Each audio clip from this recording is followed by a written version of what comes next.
তো হযরত আব্দুল্লাহ ইবনে আব্বাস রাদিয়াল্লাহু তাআলা হাদিস বয়ান দিচ্ছেন, বলে যে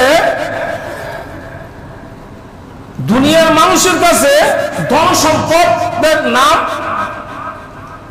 ইজ্জত, কিন্তু আল্লাহর কাছে তাকওয়া এবং পরহেজগারির নাম হচ্ছে ইজ্জত। আল্লাহর কাছে ইজ্জত ওয়ালা কে?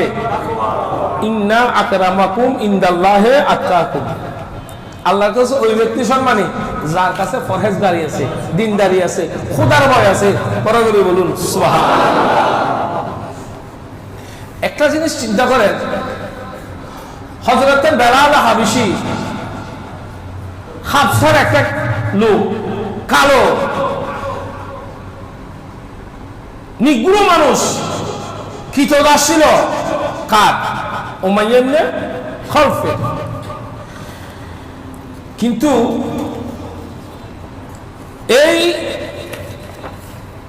হাবশার লোক, হাবশী লোক, কৃষ্ণবর্ণের কালো লোক,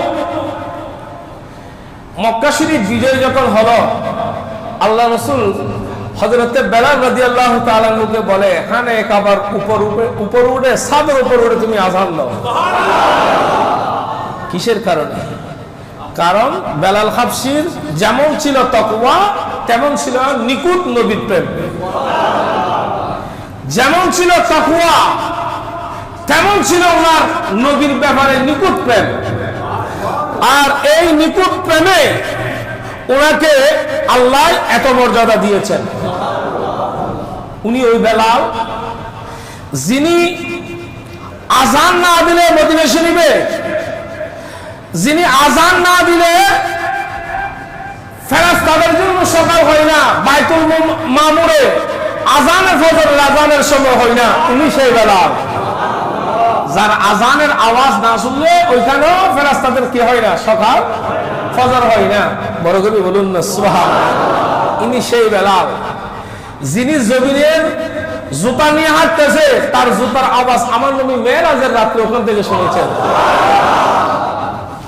হাজরাতুল কিরাম, এটা কি বোঝাতে চাচ্ছি? যে বেলালের অন্তরে খোদাবিধি ছিল, খোদার ভয় ছিল, আল্লাহর ডর ছিল, রাসূলের প্রেম ছিল। বড় করে বলুন সুবহানাল্লাহ। এই জন্য আমার রাসূল বলেন, যেই ব্যক্তি মানুষের নিকট অধিক সম্মানিত হতে চায়, সেই যেন আল্লাহকে ভয় করে, খোদাবিধি অর্জন করে। খোদার ডর থাকলে, খোদার ভয় থাকলে সারা পৃথিবী তাকে ভালোবাসবেন। বড় করে বলুন সুবহানাল্লাহ। কি কাজ করলে আযাব হয়, এটাও আমাদের জানা দরকার আছে কিনা?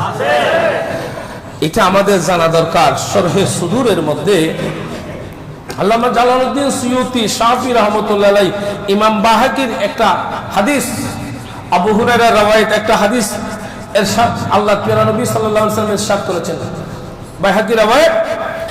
তো হযরত আবু হুরায়রা বলেন, তিনটি কারণে মানুষের কবরের মধ্যে আযাব হয়।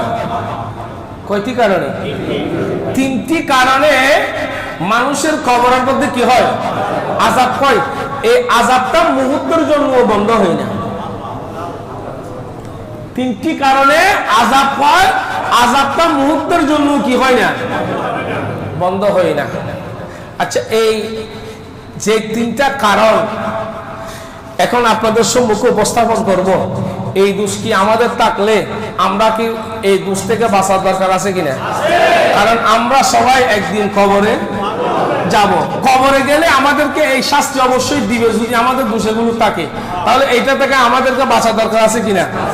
শুনেন, এক নম্বর হচ্ছে খবরের মধ্যে গীবতের কারণে। কিসের কারণে? আমরা এখন গীবত কি ছিল বুঝি না।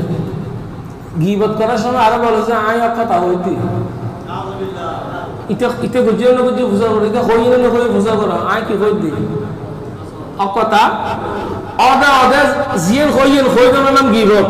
তুমি অদা হইলো ঠিক, এটা দোষ আছে দিয়ে ঠিক, কিন্তু গীবত কই কত তুই হইতে বলে হই দেই দোষী ঠিক, এবার তা আছে। গীবতের ডেফিনিশন কি?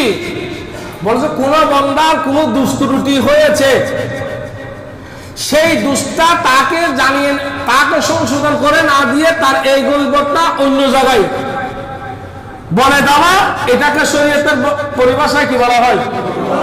গীবত। আপনি পারলে তাকে শুধরে দিবেন, তাকে বলে দিবেন আপনি এই কাজটা ভালো হয় নাই, অন্যায় হয়েছে, এটা অন্য জায়গায় বলার নাম কি? আচ্ছা, আবার যার কাছে দোষীটা নাই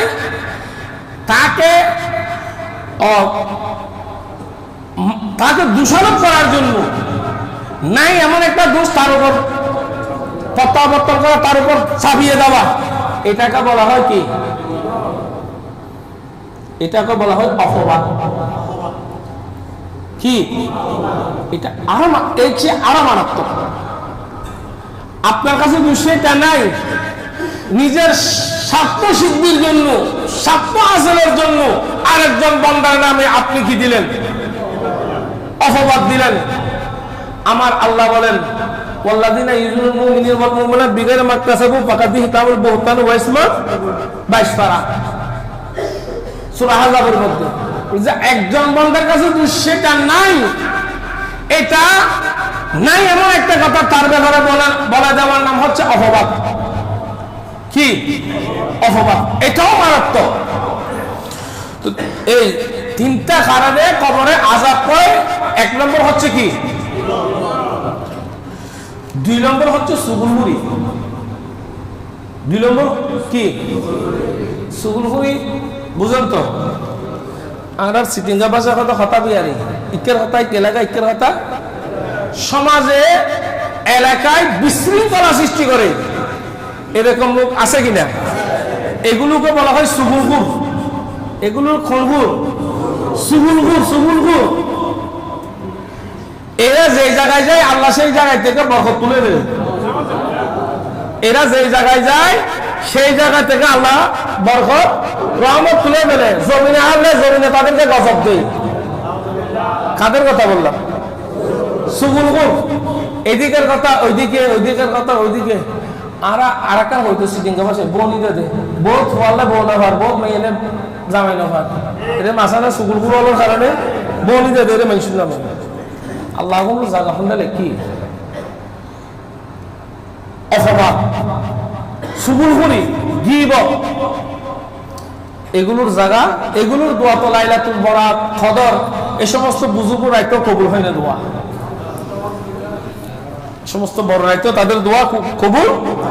তাহলে এক নম্বরে গীবতের কারণে কবর আযাব, দুই নম্বরে সুগুলগুরির কারণে, তিন নম্বর হচ্ছে প্রস্রাব থেকে ভালো করে পরিষ্কার না হওয়ার কারণে।